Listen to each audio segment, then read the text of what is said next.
POV, when your sibling steals your clothes.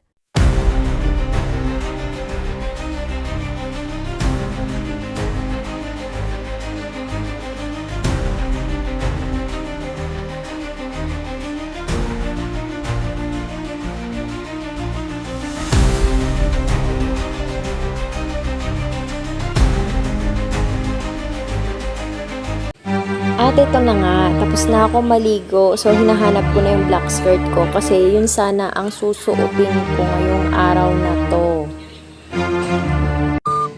At yan na nga ang atin nyo. Suot-suot na ang black skirt ko.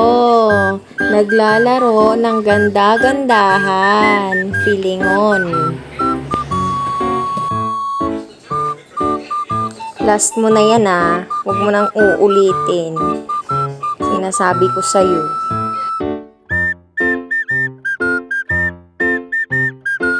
At nandito na nga kami sa parking lot. So mag-grocery kami ngayon. O ayan, si ate mo.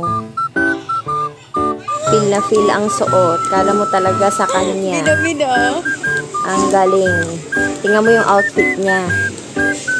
Oh, ang ganda, di ba? Pak versus outfit ko. Tingnan mo. Oh, pak. Ang galing.